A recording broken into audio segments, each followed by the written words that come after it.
Oke,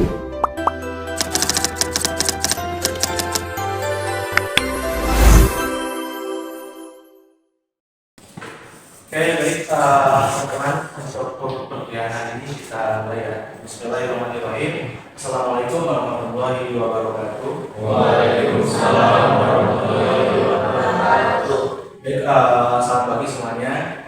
Alhamdulillah, sudah syukur kita adakan hadirat Allah SWT, di mana pada hari ini kita bisa berkumpul nanti pada sahabat kuliah.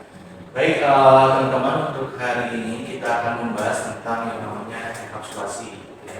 Nah, untuk sebelum lanjut ke materinya, saya mau absen terlebih dahulu ya. Anita, Evril, terus Bunga Delia, ini ya sudah mengkonfirmasi. Dalpi Auladi, terus Lutfi Esa, ada ya, Iwan juga ada, Irina ada.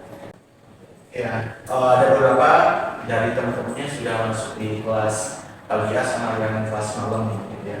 Terus juga ada beberapa mungkin yang uji ya. Baik teman-teman, kita lanjutkan ke materi hari ini yaitu tentang enkapsulasi. Nah baik teman-teman, untuk materi hari ini tentang enkapsulasi sebenarnya ada korelasi dengan pertemuan sebelumnya dan materi sebelumnya, yaitu tentang pewarisan. Ya, karena kan pewarisan kita bahas yaitu tentang pendidikan sama polimorisme. Nah, mungkin dari teman-teman ada yang masih ingat tentang pendidikan atau polimorisme? Ya Pak, Ya, sekali. jadi itu kayak konsep dalam ODP yang memungkinkan sebuah kelas mewarisi atribut dan rekod dari kelas lain favorit.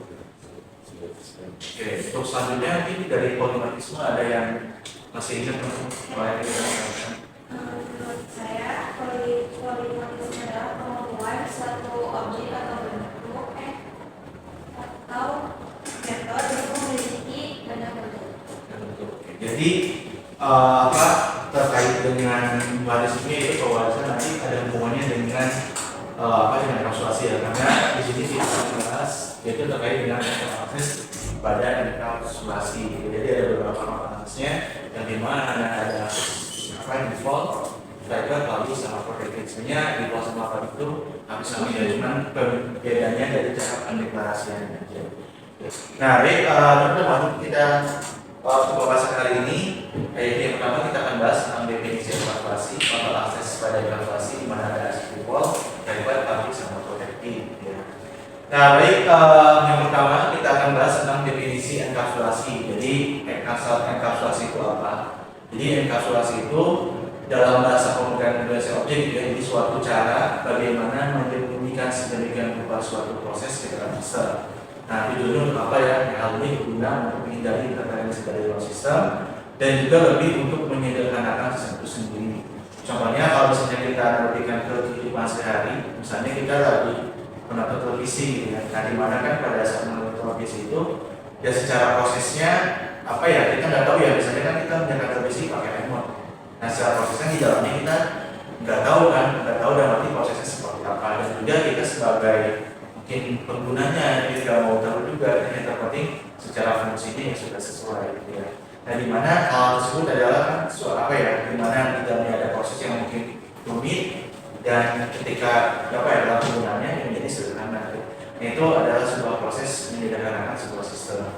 Nah, pada enkapsulasi, segala jenis pengaksesan properti kelas atau atribut yang di dalam kelas, nah itu pengaksesannya melalui sebuah monitor. Ya.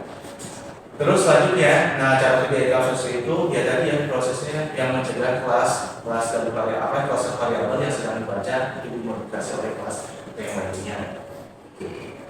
Nah, selanjutnya kita akan bahas yaitu tentang kontrol aksesnya. Tadi ya dalam enkapsulasi itu ada beberapa kontrol aksesnya. Yang pertama yang kita bahas adalah akses secara default.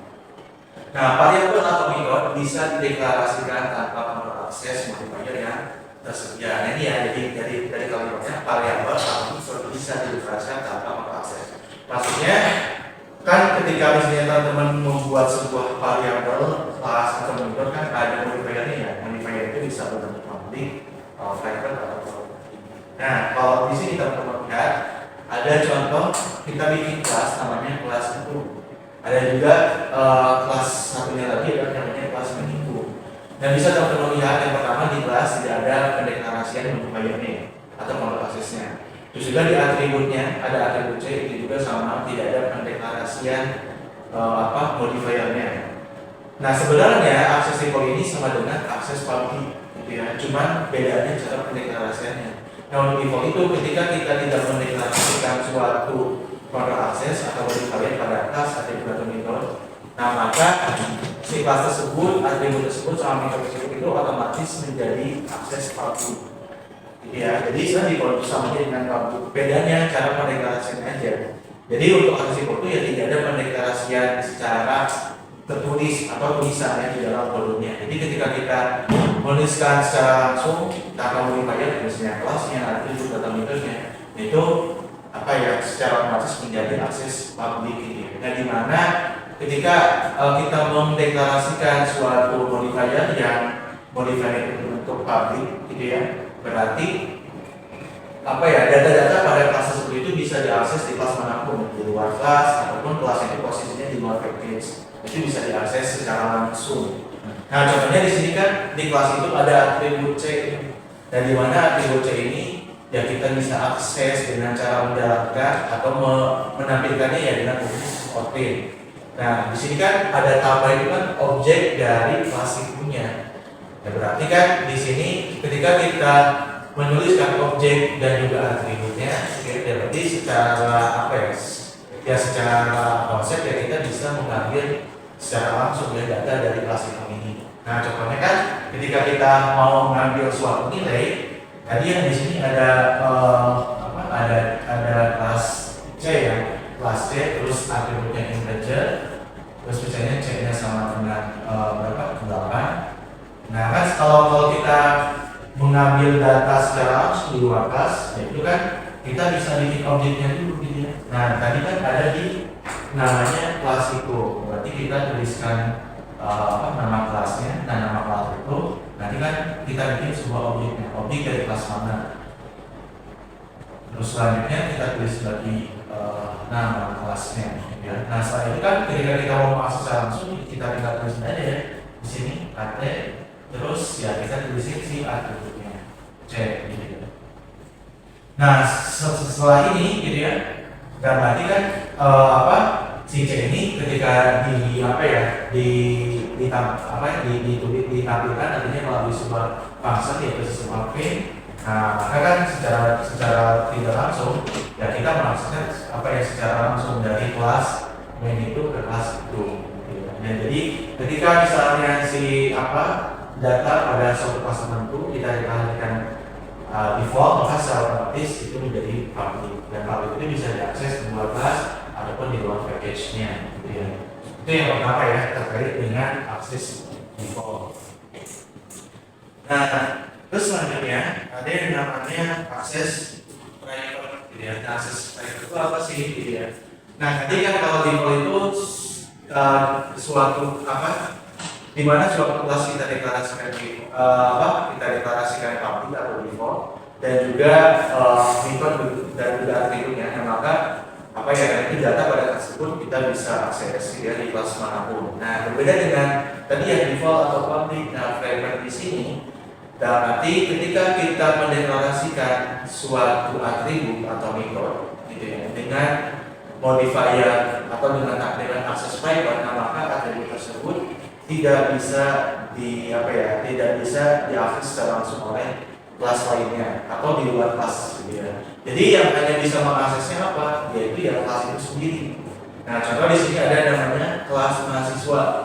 Nah di mana atribut yang kita deklarasikan itu adalah atribut nama atau properti nama.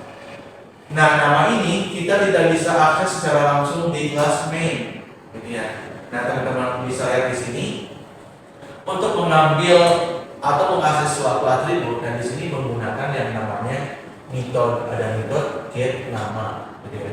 Nah, posisinya kalau kita pakai seperti ini, kita nggak bisa akses secara langsung. Misalkan tadi ya kita bikin objeknya dulu, jadi di sini kan ada mahasiswa, terus kita bikin objeknya namanya MKS. Nah, setelah kita bikin objeknya, gitu ya, nah kita nggak bisa mengakses langsung. Misalkan ya posisi apa? Misalkan contoh posisi atribut itu belum kita isi. Nah, kita tidak bisa mengisi secara langsung, misalnya MKS titik nama, gitu ya. Setelah nama sama dengan yang kita tinggal isi. Nah, kita nggak bisa mengakses secara langsung seperti ini. Karena apa? Tadi ya atributnya kita deklarasikan supaya modifier type. Jadi ketika misalnya di luar kelas mau akses data tersebut, itu tidak bisa, ya. Dan nanti tidak bisa itu maksudnya tidak bisa diakses secara langsung. Nah, apakah ada cara untuk mengaksesnya? Ada cara, yaitu dengan melalui sebuah mikronya. Ya. Nah, makanya framework ini ketika kita mau yang mengimplementasikan suatu tingkat keamanan pada atribut, ya biasanya menggunakan yang namanya framework ya, agar agar si atribut tersebut atau data tersebut tidak bisa berubah secara sembarangan secara nilainya, ya, dan juga tidak ada intervensi, untuk mencegah intervensi dari luar kelas itu sendiri. Nah, itu untuk untuk modifier type ya. Jadi ketika misalnya suatu atribut atau metode gitu ya di dalam kelas kita deklarasikan suatu type, maka si atribut data tersebut pada kelas tersebut ya tidak bisa diakses di luar kelas. Hanya kelas itu sendiri yang bisa mengaksesnya. Ya. Nah, itu dari modifier type ya. Jadi ada perbedaan dengan apa tadi yang kami bahas, yaitu tentang akses default. Itu sama dengan public ya.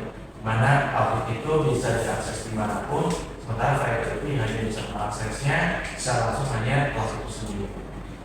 Oke, nah sebelum dilanjutkan ke slide selanjutnya, mungkin ada yang mau ditanyakan dulu nggak terkait dengan type? Mengapa data pada sebuah kelas sebaiknya tidak diakses secara langsung?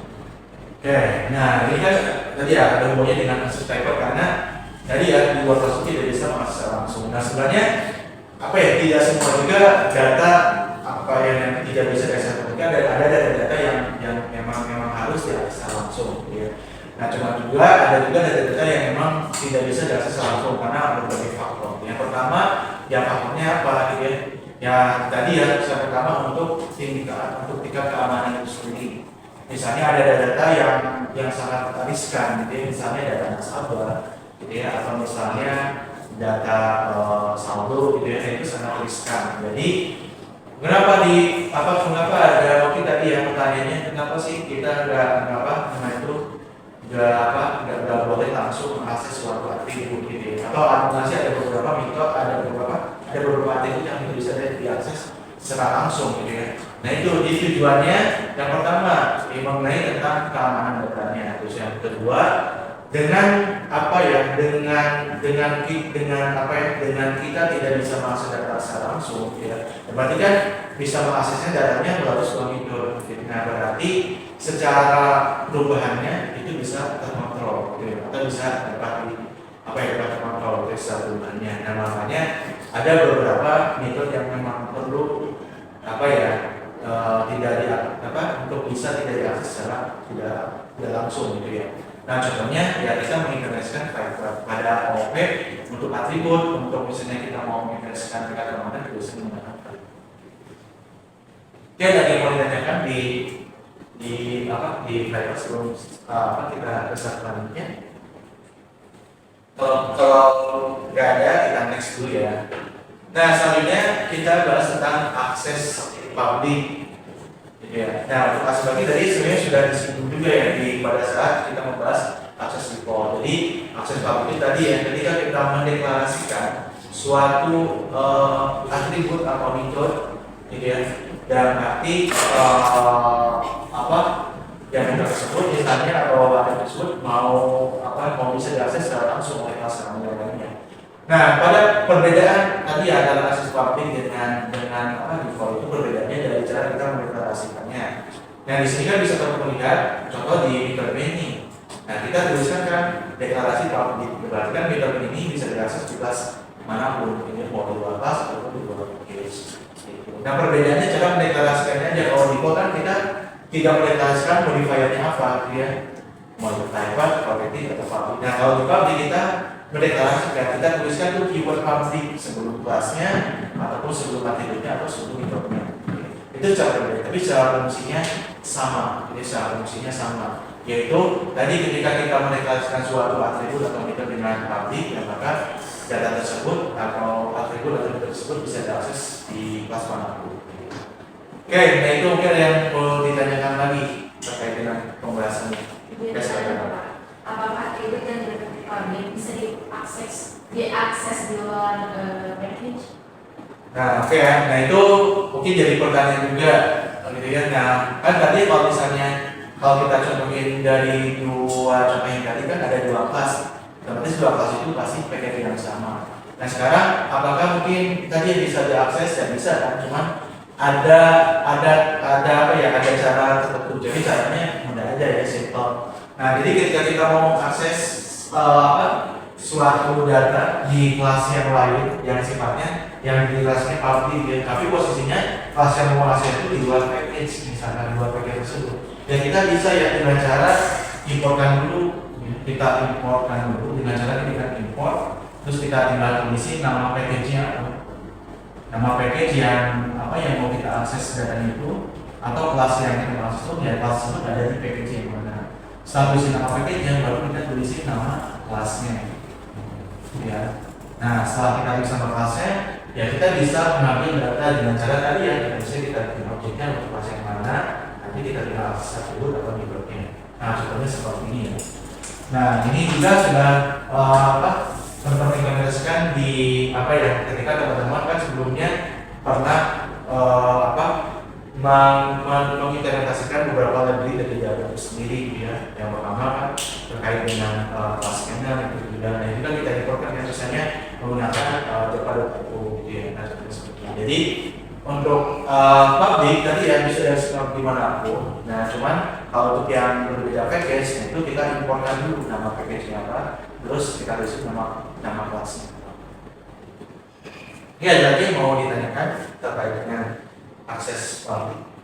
Mungkin kita lanjutkan dulu. Nah ini akses yang terakhir ya, itu tentang protected. Nah tadi sudah dibahas tentang private sebelumnya, di mana private di sini kan ketika kita mendeklarasikan suatu atribut atau metode dengan private, maka tidak diakses di luar kelas, gitu ya. Nah sekarang protected juga secara fungsinya sama, gitu ya. Berarti kita tidak bisa mengakses secara langsung di luar kelas, gitu ya. Nah cuma perbedaannya, gitu ya. Salah satu perbedaannya ya dari akses dari protected sama private itu perbedaannya yang pertama, gitu ya. Jadi kalau kita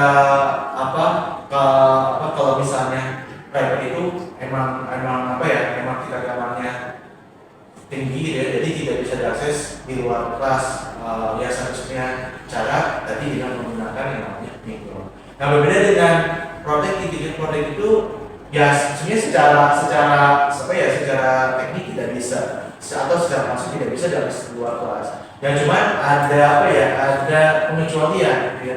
Pengecualiannya kalau si kelas tersebut ada turunannya, gitu ya. Ada turunannya. Contoh kan di sini ada kelas kendaraan tuh. Kita bikin atributnya, terus kita bikin metodenya, terus kita bikin kelas turunannya ya, ada kelas mobil, bisa kendaraan. Nanti kelas mobil ini ada subkelas dari kelas kendaraan. Kita bikin metodenya, kita bikin metode data, kita bikin metode tampil. Nah bisa teman-teman lihat di sini di kelas main-nya, gitu ya. Di kelas satunya lagi kita bikin objek kan, namanya mobil dari kelas mobil ini, gitu ya. Nah kita bisa akses langsung nih, gitu ya, dari objek kelas mobil kita bisa mengakses langsung ke mana, gitu ya. Nah kita bisa mengakses langsung ke kelas yang lainnya, asalkan tadi ya si kelas tersebut ada turunannya. Ini kan ada mobil terus set data mobil gitu. Nah ini bisa kita akses secara langsung, yang penting ya tadi yang ada turunannya gitu.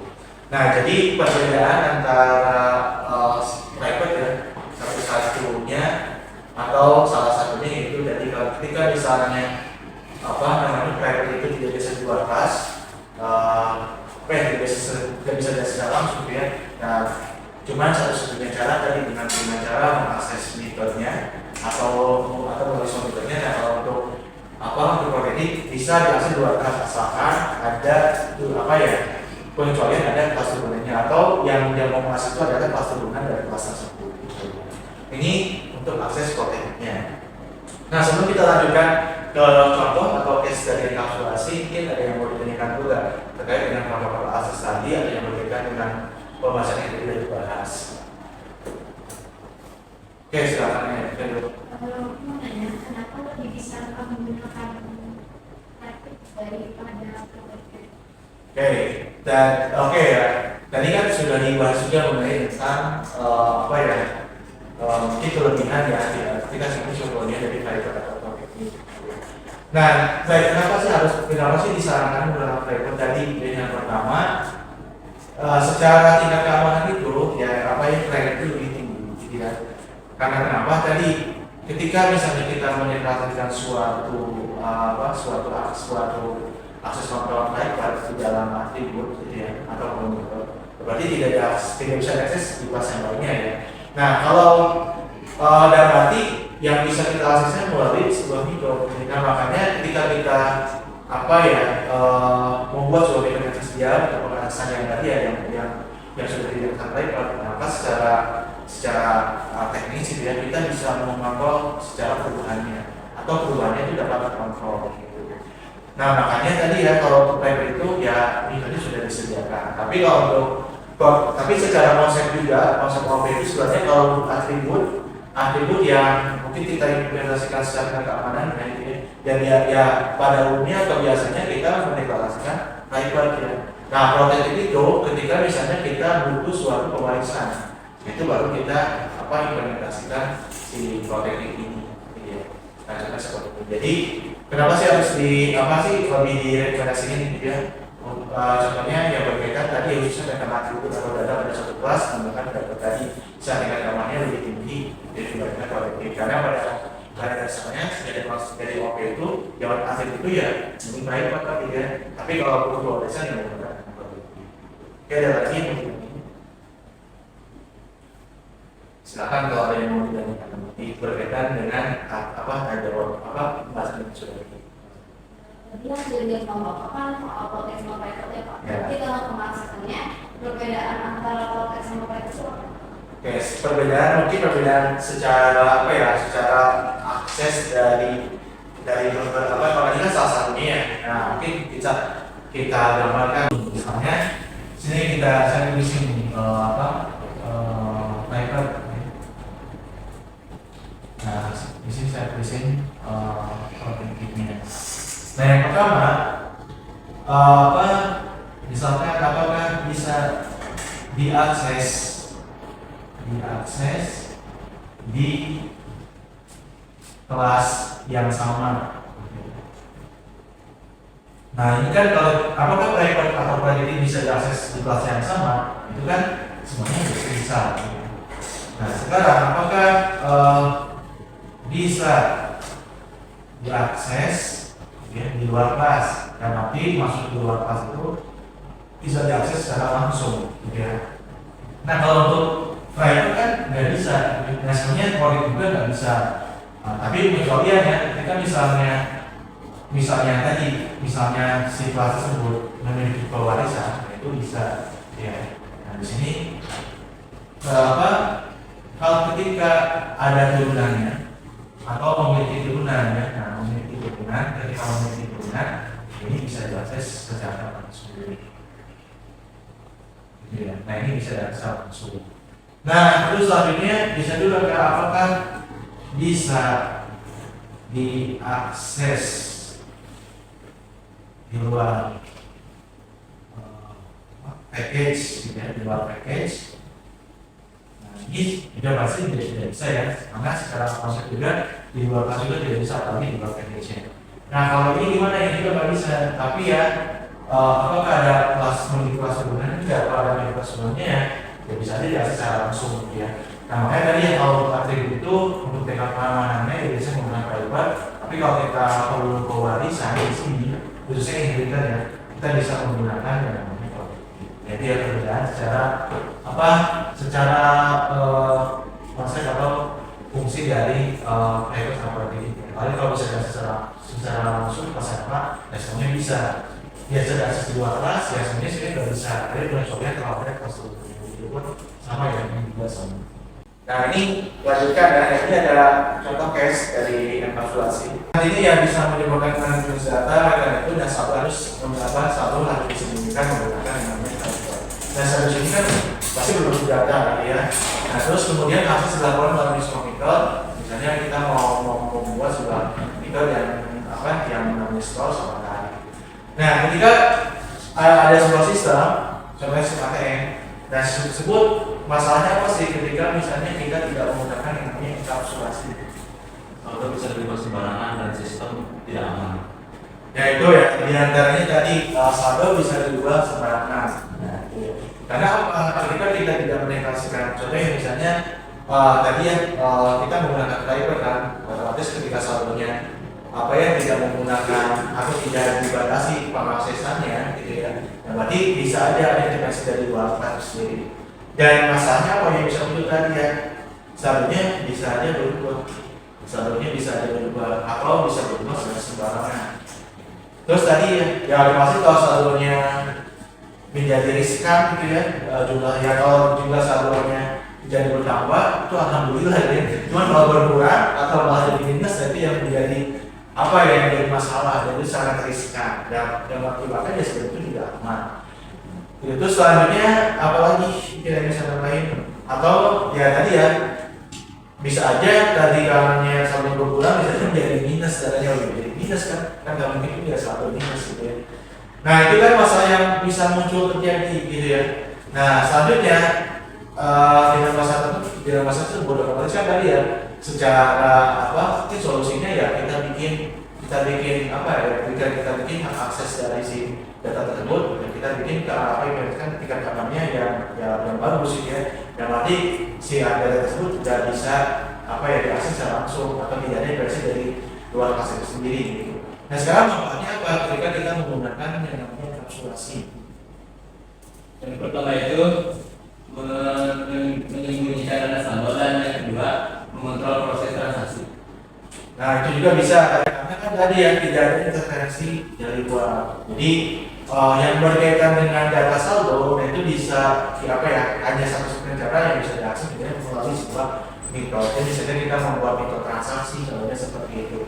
Berarti kan secara perubahannya bisa terkontrol. Nah baik teman-teman, tadi sudah dibahas mengenai enkapsulasi dan juga beberapa prosesnya yang bisa kita implementasikan dari baik-baik publik atau preventif. Kalau di sangat sama aja ya dengan publik, cuman bedanya cara implementasi saja. Oke, mungkin sebelumnya ada yang mau ditanyakan lagi terkait dengan ini? Gak ada? Oke, kalau nggak ada, nanti teman-teman silakan tugasnya teman-teman implementasikan ke program ya. Nanti teman-teman bikin beberapa kelas untuk membuat ini ya konsep dari sistem materi ini. Oke, paling itu aja tentunya untuk hari ini. Program hari ini yaitu tentang enkapsulasi dan juga tentang beberapa tadi yang proses enkapsulasi. Oke, itu aja mungkin yang bisa saya sampaikan untuk hari ini. Mudah-mudahan apa yang disampaikan tadi teman-teman bisa pahami ya, dan juga teman-teman bisa mengimplementasikannya nanti ya ke dalam program atau dalam pembuatan sistem. Baik, itu aja yang bisa saya sampaikan. Terima kasih, sampai ketemu lagi di minggu depan ya. Assalamualaikum warahmatullahi wabarakatuh.